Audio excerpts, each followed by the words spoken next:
j'ai été à Londres rencontrer l'un des plus grands speakers de ce monde. Et quand vous avez l'un des plus grands speakers du monde qui vous dit que vous n'allez pas être seulement l'un des plus grands speakers en France, mais l'un des plus grands speakers du monde, en tant que petit Guyanais, ça change votre vie.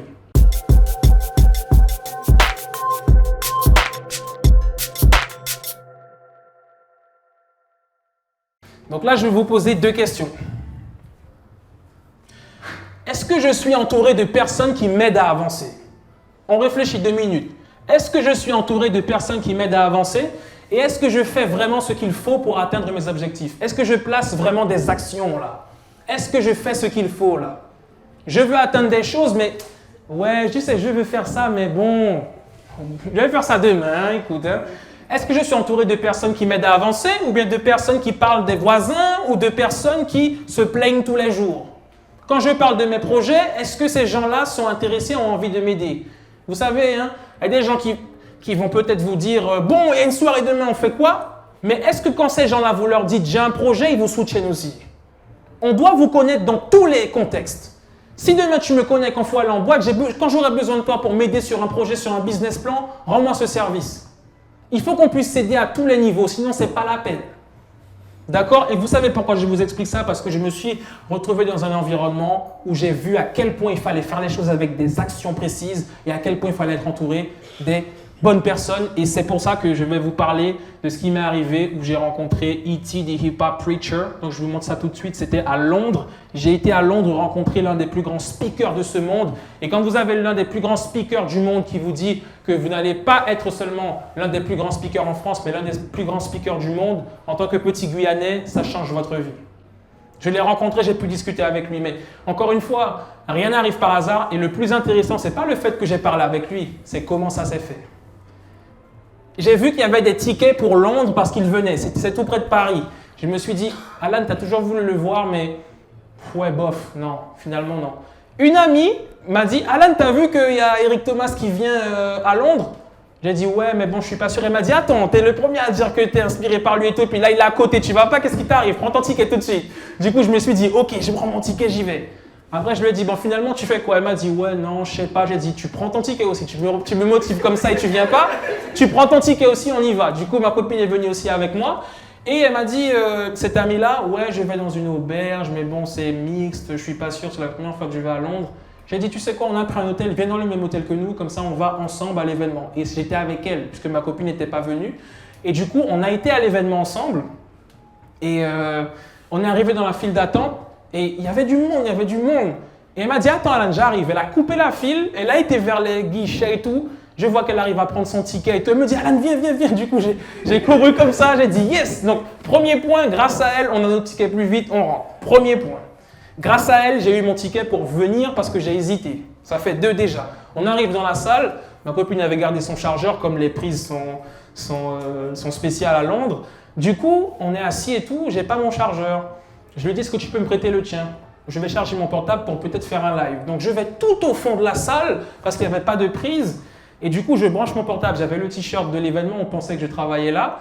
Et du coup, il s'est passé quelque chose d'extraordinaire. Quelques jours avant qu'on parte, ma copine me montre, je ne sais pas pourquoi les choses se passent comme ça, elle me montre le panorama. Vous voyez le panorama là dans photo, le truc là. Ma copine me montre ça. Ouais, t'as vu, il y a le panorama et tout. Je dis, ouais, c'est sympa. Même la veille, avant de partir, je faisais un panorama dans mon travail comme ça.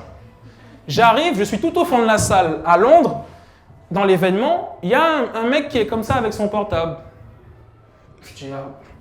Le gars, il vient me voir, il dit, hey yo, est-ce que tu sais faire le truc là, panorama? J'ai dit, oui, je sais. Et comme par hasard, ma copine m'a parlé de... Je ne sais pas pourquoi. Du coup, je lui montre. J'ai fait le panorama pour lui. Il me dit, ah ouais, mais toi, t'es qui et tout? J'ai dit, ah mais là, j'en profite. Je dis, bon, moi, je suis un speaker de France et tout. Il me dit, ah ben oui, moi, je vais parler sur scène tout à l'heure, là. Là, je dis, ouh! Il me dit, tu m'as pas vu dans les fiches et tout. Là, il me montre, il ouvre le truc. Je vois que c'est l'un des speakers qui va parler sur scène et tout. Il me dit, ouais, je lui ai dit, je veux devenir speaker. Il m'a dit, non, tu veux pas devenir speaker, tu es speaker. Répète après moi, tu es speaker. Tu veux... Et là, il avait tellement d'énergie, moi, j'étais choqué. Il m'a dit, écoute, on ne s'est pas rencontrés par hasard. tu prends mes coordonnées tout de suite, tu me suis sur Instagram, on reste en contact. Il n'y avait même pas de réseau. Il m'a dit, je te fais un partage de connexion tout de suite, t'inquiète, tu me follow, on reste. Le gars allait s'éloigner, ça allait couper. Boum, j'ai eu le temps de le suivre. Après, il a fait une story avec moi. Et pour ceux qui ont vu sur ma story quand j'étais parti à Londres, c'est lui qui parle en disant, lui, il sera numéro 1 en France et dans le monde. Et c'est comme ça que ce gars-là, je l'ai croisé. Et là, j'avais envie de pleurer. J'ai dit, c'est incroyable, mais c'est pas tout. Du coup, l'événement commence. Et là, il y a Eric Thomas qui arrive. La puissance. Je ne suis pas un mec qui est une groupie, mais par contre, il faut dire la vérité, il dégageait quelque chose de tellement puissant, il avait tellement de sagesse, il est arrivé, et puis il a dit, bon, je vais faire quelque chose que je ne fais pas d'habitude, je vais laisser à 5 personnes l'opportunité de me demander ce qu'ils ont toujours voulu, ce qu'ils ont toujours voulu me demander, et là, il y a ma pote juste à côté de moi qui me dit, Alan, tu vas poser une question. Et moi, j'ai commencé à avoir peur. Je me dis, mais qu'est-ce que je vais dire? Elle dit, arrête, tu vas te lever, tu vas poser une question. Et puis j'ai dit, waouh, qu'est-ce que je vais dire? Et puis elle m'a dit, lève-toi. J'étais comme ça. J'étais comme ça dans la salle. Tout le monde était assis, il parlait en plus. Et du coup, j'étais là, mais qu'est-ce que je fais? C'est pas grave. Il faut que je lui pose une question, quoi qu'il arrive. Je ne peux pas faire marche arrière. Du coup, à un moment, je m'assois. Elle me dit, et puis du coup, il y a une autre personne qui parle. Elle me dit, qui a le micro là? Elle dit, ouais, c'est le gars en rouge là-bas. Elle m'a dit, va prendre le micro chez le gars. Je me lève, je vais chercher le gars. Monsieur, est-ce que je peux poser une question à E.T. Il me dit, ok, il n'y a pas de problème. Le monsieur me suit jusqu'à ma place. Le monsieur est debout là, je suis assis. Et quand E.T. termine de parler, boum, je prends le micro, je me lève. Et c'est là où vous avez vu, où je parle avec E.T. Mais tout ça, ça s'est passé avant. Et si elle n'était pas là, peut-être que j'aurais même pas parlé. Et je lui ai dit, hein, toi, tu as joué un rôle important dans ma vie. Et malgré ça, elle doute d'elle, elle est là, j'ai dit, toi, tu as joué un rôle déterminant dans ma vie, t'es pas n'importe qui pour moi. Elle dit, arrête, machin. Je dis, non, incroyable. Et du coup, elle a pris mon portable, elle a filmé et tout, non. Incroyable, et c'est comme ça que j'ai pu avoir la vidéo. Et c'est là qu'on se rend compte à quel point il y a des gens qui peuvent avoir un rôle important dans nos vies. Il n'y a pas de Alan tout seul, ça n'existe pas. C'est un ensemble de personnes qui est autour de moi qui m'aident à avancer.